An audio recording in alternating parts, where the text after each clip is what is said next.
আমি কোনো কোনো উসিলায় আসি নাই, আমি যে উসিলায় আসছি আমার সেই উসিলায় পাঠান অরিজিনাল। আল্লাহ কয়টা? তিনি এক, তার কোনো শরীক নাই। তাহলে আল্লাহ যে পথ দেখাই দিছে, আমার নবীজি যে পথে চলছে, আমি আপনি সেই পথে না যাই আরেক পথে কেন যাম? আচ্ছা, এইবার আসি মেন সাবজেক্টে, মেন বিষয়ে, যার জন্যই এই সামনে আপনাদের সামনে আসা। যেটা আমার জানা নাই ওটা আমি আপনাদের কাছে জানতে চাই, সবার কাছে জানতে চাই। আমার এই ভিডিওটা এত পরিমাণে শেয়ার করবেন যে আজকে একটা ইমানদার ব্যক্তির সাথে আমি টক্কর নিব। পৃথিবীর শ্রেষ্ঠ ইমানদার ব্যক্তি কে আছে তার সন্ধান আমারে দেন, তার সন্ধান আমারে দেন, আমি তার সন্ধান চাই। কে জানে ইমানদার, পৃথিবীর শ্রেষ্ঠ ইমানদার ব্যক্তি কে জানে কোন কোনায় আছে, তার সন্ধান তার সাথে আমার মিলাই দেন ভাই। যেটা নবীজি সালাত আদায় করছে ওইটা সঠিক পথ। নবীজির সালাত যেভাবে আদায় করছে ওইভাবে আদায় কর, তোরা তোরা নবীজির সালাত আদায় কর ওইভাবে, সেই ব্যক্তির সন্ধান আমারে দে। তোরা দিবি, মুসলমানের বাচ্চারা না তোরা, তোরা আমারে সেই ব্যক্তির সন্ধান দিবি। আমি আল্লাহর পথে যাই তাছি ঠিকই, আমি জানি না যে এটাই সঠিক পথ, আমার জানা নাই যে এটাই সঠিক। এইভাবেই আল্লাহর আমল যেগুলো আছে এইভাবেই আল্লাহর আমল করা দরকার, আর এইগুলাই করে যেতেছে মানুষ। কোনটা সঠিক কোনটা ভুল আমার জানা নাই। এর জন্যই পৃথিবীর কোন কোনায়, কোন গোপে, কোন গর্তে, কোন চিপায় আছে পৃথিবীর শ্রেষ্ঠ ইমানদার ব্যক্তি, তার সন্ধান আমাদের দেওয়া যান। আমি ভালো হইতে চাই, আমি সঠিক ইমানের পথে চলতে চাই, আমি সঠিক আমল করতে চাই। আরেকটা বিষয় দিক থেকে আমার মায়েরা শেষ করতেছে ভিতরে, এইটা হলো সবচেয়ে বড় কষ্ট ভাই। আগে যে কষ্টের কথা বললাম না, ওগুলো কোনো কষ্টই না, এইটা হলো সবচেয়ে বড় কষ্ট। আর এই কষ্ট নিয়ে আমি মরতে চাই না, এই কষ্ট নিয়ে আমি মরতে চাই না। আশেপাশে যেই কয়টা মসজিদে যেই কয়টা মানুষের নামাজ কালাম দেখছি, আমি জানি না ভাই এগুলো সঠিক কিনা। আমি যেভাবে করতেছি নামাজ ইমান আদায় করতেছি, সালাত আদায় করতেছি, আমি এটাও জানি না যে এইটাই সঠিক সালাত আদায় করা হইতেছে আমার, এইটাই সঠিক ইমানের পথে আমি চলতেছি। আমি এইভাবে চলতেছি না ভাই, আমি এইভাবে চলতেছি না, আমার হইতাছে না এইভাবে সঠিক পথে চলার।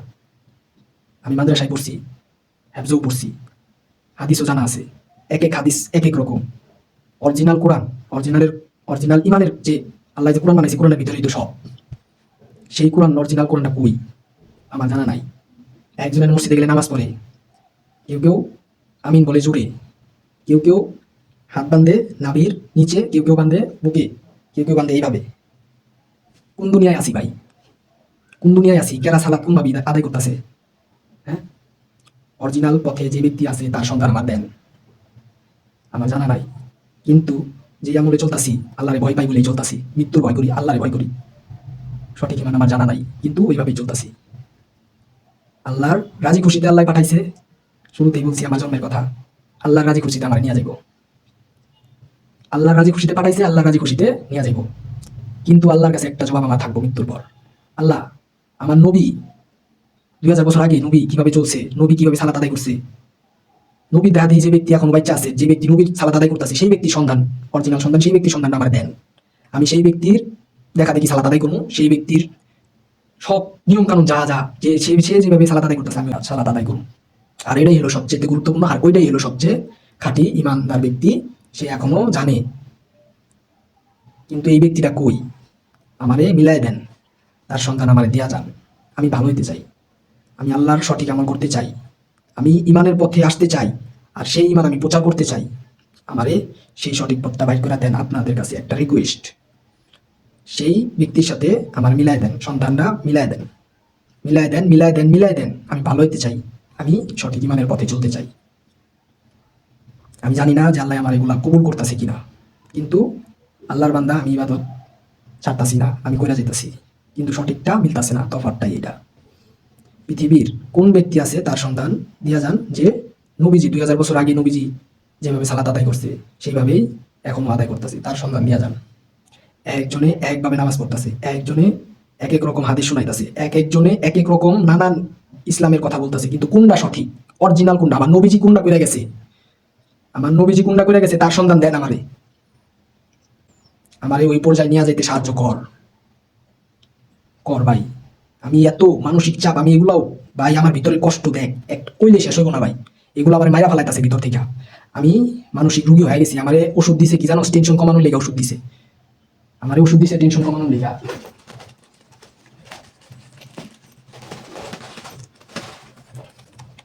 এই যে বড়িটা ট্যাবলেটটা, এটা একমাত্র ডাক্তাররা বলতে পারবে এটা কিসের ট্যাবলেট। এটা মানসিক চাপ এবং টেনশন থেকে দূরে রাখার ওষুধ, আমার ডাক্তাররা দিছে, এটা আমি খাইতাছি। আমার মায়েরা ফালাইতেছে ভাই, রিকোয়েস্ট আল্লাহর বান্দা হয়ে থাকলে আমার সেই পথটা দেখাই দেন, চিনাই দেন, বইলা যান, আমি ওই পথে চলবো। আজকের পর থেকে যত পাপ করছি, সব পাপ সব পাপ আল্লাহ তাআলা আমার মাফ করুক। যত পাপ করছি আর করতে চাই না। আমার এই ভালো সন্তান দিয়া যান। একটা মানুষকে ভালো করতে সাহায্য করবেন না? অবশ্যই করবেন। আল্লাহর পথ, আল্লাহর সঠিক ইমান দেখাই দেন, আমি সেই ইমানে হাঁটবো। এগুলা ভাই ভিতরের কষ্টের কথা, আমি জানি না আর কার কার সাথে হয়েছে। সেই ব্যক্তির কাছে পৌঁছায় দেন। আপনাদের কাছে একটা রিকোয়েস্ট আমার, আল্লাহর রস্তে কইলে নাকি সে তারিফ ফিরাই দিতে হয় না। আল্লাহর রস্তে কইতাছি, আমার এই সেই ইমানের পথ বাইর করে দেন, দিতে সাহায্য করেন। আমি যেভাবে চলতেছি এইভাবে সঠিক ইমান আদায় হইতেছে না, সঠিক ইসলামের পথে আমার যাওয়া হইতেছে না। আমি সঠিক সালাত আদায় করতেছি কিনা আমি আজ পর্যন্ত জানি না। আমি যে 5 ওয়াক্ত 3 ওয়াক্ত 2 ওয়াক্ত 1 ওয়াক্ত নামাজ পড়ি, আমি জানি না সেটা আমি সঠিকভাবে সালাত আদায় করি কিনা। কিন্তু ওই যে ভালো স্বভাব একটা আছে যেটা জানি, তওবা আস্তাগফিরুল্লাহ, প্রত্যেক ওয়াক্ত নামাজের পরেই তওবা আস্তাগফিরুল্লাহ কই না, আল্লাহর কাছে কই, আল্লাহ আমি জানি না যে এইটাই আমার সালাত আদায় করা সঠিক হয়েছে কিনা, আমার জানা নাই, তুমি আমার এটাই কবুল করে নিও এবং আমার সেই পথে যাওয়ার রাস্তা বাইর করে দাও যেটা সঠিক। প্রত্যেক ওয়াক্ত ভাই, মিথ জানা ভাই, আল্লাহর কসম ভাই, আমি বলি ভাই, যেহেতু মাদ্রাসায় করছি তওবা আস্তাগফিরুল্লাহ, অন্তত এই দোয়াটা আমি শিখছি ভাই। আমাকে কোন নবী জানি কথার আগেই তওবা আস্তাগফিরুল্লাহ হতো। আর এটা আমার ভিতরে আমি একটু হলেও পাই, কারণ আমি বলি তো আমি জানি। প্রত্যেক ওয়াক্ত নামাজের পরেই তওবা আস্তাগফিরুল্লাহ পুরো দোয়াটাই বইলা না, কালেমা তৈবা দিয়া শেষ করি আল্লাহর কাছে মাপ চাই। আর এই দোয়াটা এমন একটা দোয়া, সঠিক আর ভুলের জানি না, এই দোয়াটা জানি যতটুকু, এই দোয়াটা পড়ার পরে আল্লাহ পিছনের যত গুনাহ করছেন সব এক পলকে মাফ করে দেয়। আর এটা বলেই প্রত্যেক ওয়াক্ত নামাজের পরপরই আমি এই দোয়াটা বইলা আল্লাহর কাছে মাপ চাই, আর সঠিক ইমানের পথ চাই, যে আল্লাহ আমার সঠিক ইমানের পথ বাইর করে দাও। আমি পুরুষ মানুষ, আমার ভিতরে ফাইটা গেতাছে যে আমি আশেপাশের কি সব দেখতাছি। সাহায্য করেন, ভিডিওটা এত পর্যায়ে শেয়ার করেন, সেই ব্যক্তির কাছে জানি পৌঁছায়, সেই ব্যক্তি জানি দেখতে পায়। আমি কোনো ভিউ চাই না, কোনো ভিউ ব্যবসায়ী, আমি কোনো উসিলায় আসি নাই। আমি যে উসিলায় আসছি আমার সেই উসিলায় পাঠান। আমি যে উসিলায় আসছি ভাই আমার সেই পথে পাঠান। আমি একজন মুসলমান ব্যক্তি, আমি যেটা বললাম, যেটা জানি, যেটা করে গেছি, সব ভুল সিদ্ধান্ত, খারাপ সিদ্ধান্ত, ভালো সিদ্ধান্ত, যেটাই করছি, এখন সঠিক পথে চলতে চাই, তার সন্ধান দিয়া যান। এটাই আমার শেষ কথা, এরপরে আর কোনো কথা নাই। আল্লাহ হাফেজ।